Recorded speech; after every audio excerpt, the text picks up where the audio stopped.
शिव पुराण के अनुसार यजदत्त नाम का एक ब्राह्मण था। बहुत अच्छा ब्राह्मण था, लेकिन उसका एक पुत्र था। पुत्र का नाम था गुणनिधि, लेकिन नाम ही गुणनिधि था। वह बहुत उद्दंड था, व्यभिचारी था, दुराचारी था। हजार प्रकार की कमियां उसमें थी। इतनी कमियां कि उसके पिता ने उसका त्याग कर दिया। अब पिता यदि पुत्र के दोषों को देखकर उसका त्याग कर रहा है तो आप समझ सकते हैं कि कितना दोषी और कितना बड़ा नालायक वह बच्चा होगा। अब वह कुछ काम धाम तो करता नहीं था, इधर उधर घूम रहा था, भूखा फिरता रहा। अब भूख के मारे, दुर्दशा के मारे उसे और तो कुछ सूझा नहीं, चोरी करने का ख्याल उसके मन में आया। अब चोरी कहां पर करे, और कहीं पर चोरी करेगा तो समाज का डर है, लोग पकड़कर पीटेंगे, राजा के पास लेकर के जाएंगे, दंड का प्रावधान, बहुत सारी चीजें ऐसी हैं। तो उसको सबसे आसान लगा कि वह शिव मंदिर में जाएगा और वहां जाकर के जो पूजा का सामान इत्यादि है, चढ़ावा वगैरह है, वह उठा लेगा। मंदिर में गया, मंदिर में बिल्कुल अंधेरा था, गुप्त अंधेरा था, रात्रि का समय था। तो उसे और तो कुछ सूझा नहीं, अपने वस्त्र जो उसके पास में ऐसे होंगे जिनको उतार सकता था, उसमें आग लगा करके प्रकाश किया। प्रकाश का उद्देश्य क्या था कि उस प्रकाश से वह चोरी कर सके, उसे वहां पर रखी हुई चीजें दिखाई दे जाएं, जिससे कि आसानी से चोरी हो जाए। प्रकाश हुआ, उसने उन चीजों को उठाया, उठा करके अपने साथ में लेकर चल दिया। लेकिन रास्ते में पकड़ा जाता है और इतने भारी अपराध के लिए उसे मृत्यु दंड दे दिया जाता है। मर जाता है तो उसे लेने के लिए यमदूत आते हैं। लेकिन तभी शिव के गण वहां पर आ जाते हैं, आकर कहते हैं कि इसने शिव मंदिर में प्रकाश किया है, इसलिए तुम यमलोक इसे नहीं लेकर जा सकते। वे उसे अपने साथ लेकर के चले जाते हैं।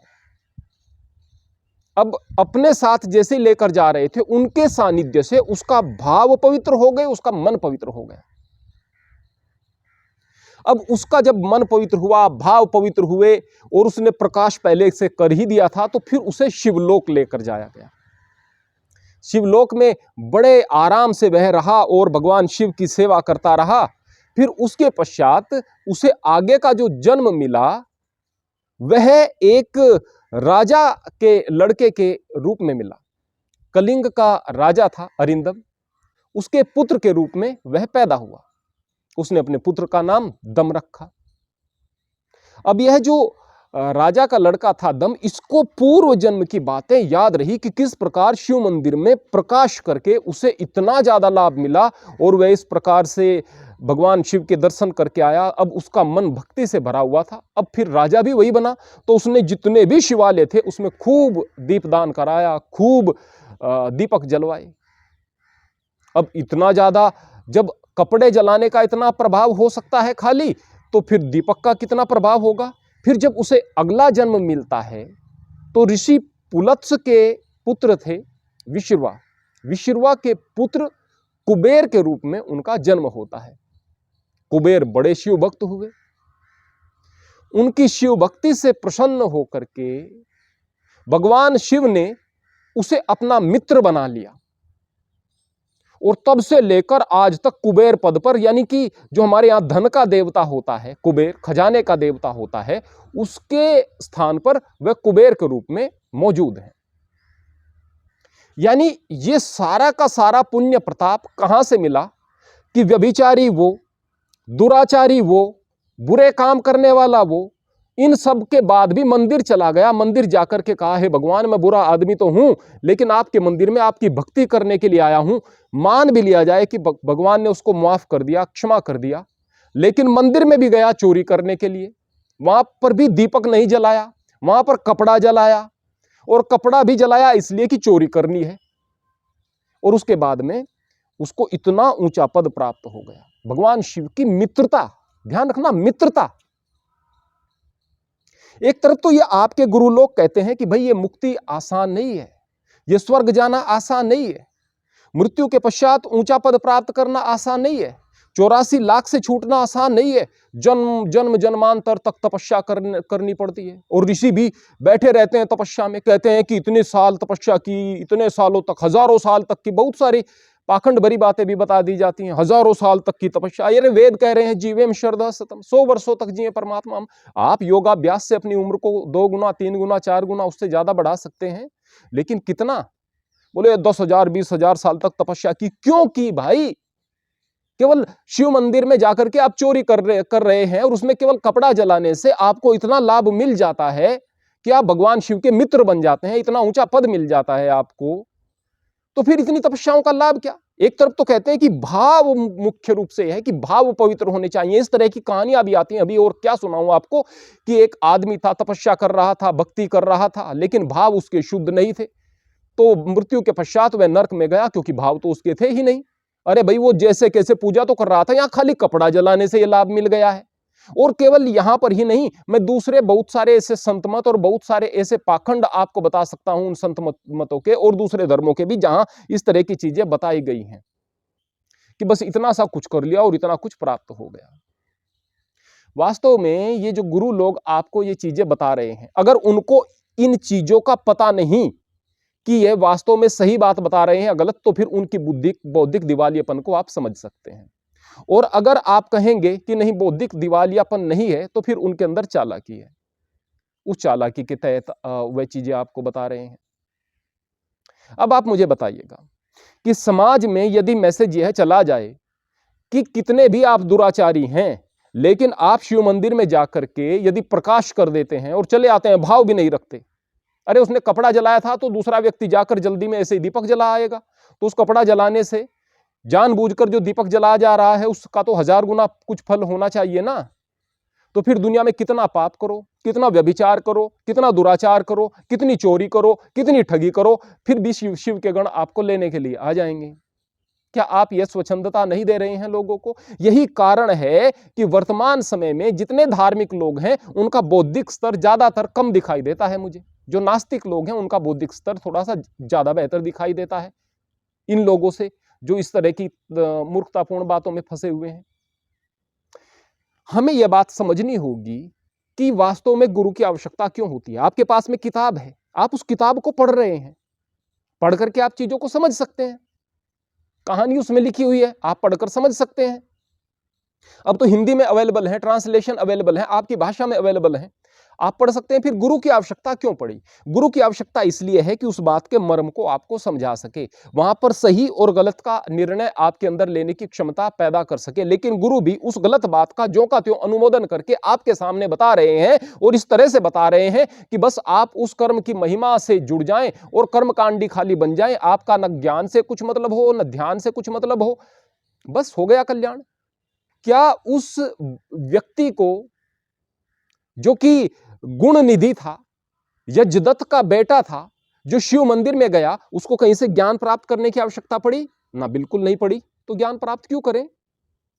क्या उसे किसी गुरु के पास जाने की आवश्यकता पड़ी? नहीं पड़ी। क्यों करें भाई?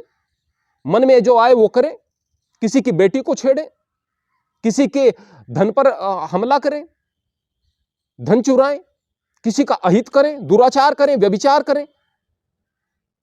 क्या इस तरह की स्वतंत्रताएं नहीं दी जा रही इन चीजों के बारे में? तो फिर ये गुरु लोग बता क्यों नहीं रहे और ये किताबों में इस तरह की चीजें क्यों लिखी हुई हैं? किताबों में एक जमाने के लिए चीजें लिखी गई थी, आपको समझना होगा। एक जमाने के लिए, हर धर्म की किताबों में इस तरह की बातें हैं जो एक जमाने के लिए थी, आज के लिए नहीं है। उस जमाने में सही थी, आज नहीं है। बहुत सारे धर्म ग्रंथ हैं जिसमें कुछ ऐसी बात लिखी गई हैं जो बहुत आपत्तिजनक है, वो लेकिन वो उस समय के लिए थी। वो युद्ध का समय हो सकता है, अन्य कोई समय हो सकता है, उस समय के लिए थी, आज के लिए नहीं। तो जो धर्म गुरु है उसको बताना चाहिए कि ये चीज क्यों लिखी गई थी, ये उस जमाने में महत्वपूर्ण थी, आज ये दूसरी चीज मानो, इस चीज को थोड़ा सा आप स्किप करके चलो, ये बता सकते हैं। तो गुरु की आवश्यकता होती है। तो ये तो धर्म ग्रंथों में जो चीजें बताई गई हैं ये इसलिए बताई जाती थी, जैसे एकादशी व्रत कथा, उसके पीछे कई झूठी कहानियां जोड़ दी जाती हैं और फिर बताया जाता है इस व्रत का जो महत्व है वह 1000 राजसूय यज्ञ, सामान्य यज्ञ नहीं, 1000 राजसूय यज्ञ के बराबर है, 10,000 राजसूय यज्ञ के बराबर है।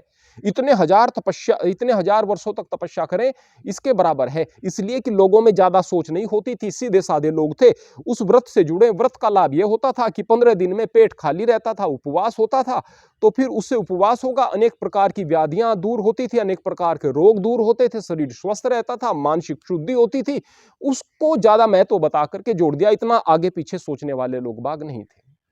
ठीक ऐसे ही यहां पर यह बता दिया गया होगा कि भाई शिव महापुराण के अंदर कि वहां पर भगवान शिव के मंदिर में छोटी सी सेवा करने का जो गलती से हो गई इतना लाभ है। तो देखो ज्यादा सेवा तुम करोगे तो कितना ज्यादा लाभ होगा। उस जमाने में सीधे साधे से लोग थे, ज्यादा दिमाग इतना ज्यादा नहीं लगाते थे, उन लोगों को बताने के लिए इस तरह की बातें कह दी गई होंगी। आज के जमाने में ये चीजें नहीं है, आज के जमाने में लोग बहुत तेज हो चुके हैं, समझना चाहिए। मैं तो कहूंगा उस समय के लिए भी मैं अनुमोदन नहीं कर रहा हूं, लेकिन शायद यह मंशा हो सकती है।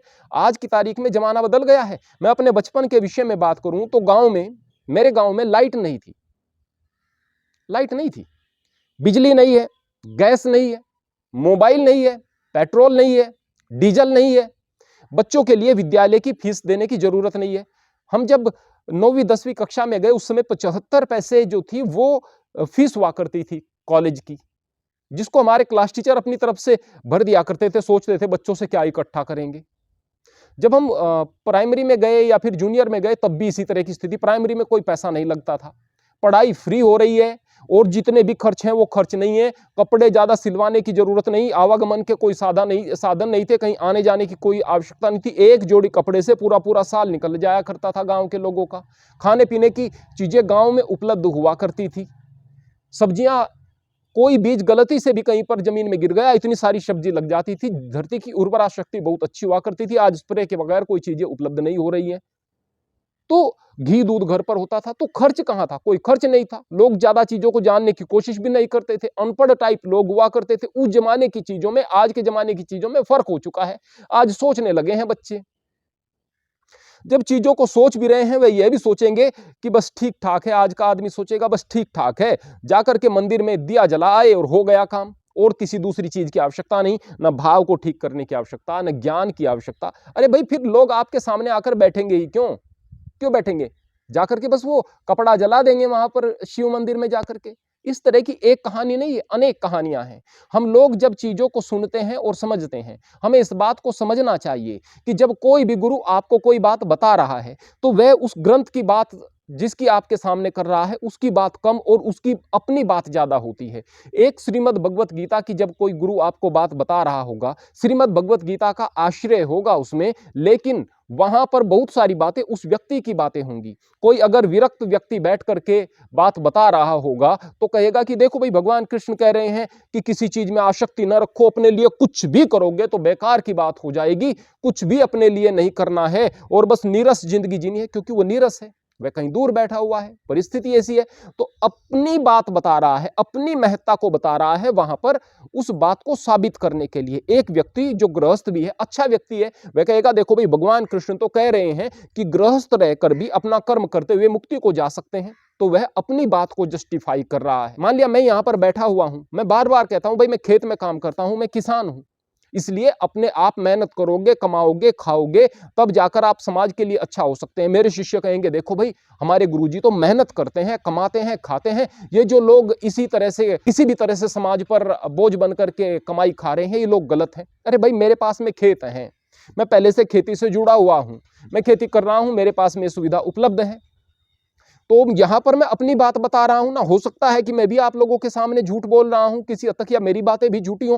आपके पास अपना विवेक है, स्व विवेक से सोचें कि सही बात क्या है, गलत बात क्या है, मूल बात क्या है। कि गुरुओं को कहना चाहिए भाई हमारी बातों को सुनो, लेकिन कान को, दिमाग को, आंख को, हर चीज को और अपने अनुभव को, पूर्व के अनुभवों को भी, उन सारी चीजों को खोल करके, हर चीज की कसौटी पर कस करके, जो आपकी गलत बात थी उसको छोड़ते हुए, हमारी बातों से कुछ अच्छा लगे उसको लेते हुए, और विवेक से सोचते हुए कि इसमें गलती कहां हो सकती है, आप लोग तब चीजों को ग्रहण करें तो सही चीजों को ग्रहण कर सकते हैं। श्रीमद् भगवत गीता में भी भगवान कृष्ण अर्जुन को जो ज्ञान दे रहे हैं वो ज्ञान ऐसे ही नहीं है कि इस बात को मानो बार बार प्रश्न किए जा रहे हैं, अर्जुन बार बार पूछते हैं कि हे कृष्ण ऐसा क्यों है, आप वहां पर तो कुछ और कह रहे थे, यहां पर कुछ और कह रहे हैं, आपकी बातें विरोधाभासी हैं। तो वहां पर कृष्ण समझा रहे हैं अर्जुन को कि विरोधाभासी नहीं, आपके समझने में फर्क है, फिर चीजें क्लियर होकर के चलती हैं। आप प्रश्न करना क्यों भूल जाते हैं, प्रभाव में आ जाते हैं उस गुरु के जिससे आप जुड़े हुए हैं। ध्यान रखना, यदि आप किसी व्यक्ति से प्रेम से जुड़े हुए हैं तो उसके दुर्गुण दिखना बंद हो जाते हैं, फिर उसके गुणों की तरफ ध्यान जाता है। वो पाखंड भी बताएगा तो आप पाखंड के मार्ग पर चलने लगेंगे, वो कुछ भी बताएगा वो चीजें आपको अच्छी लगेंगी।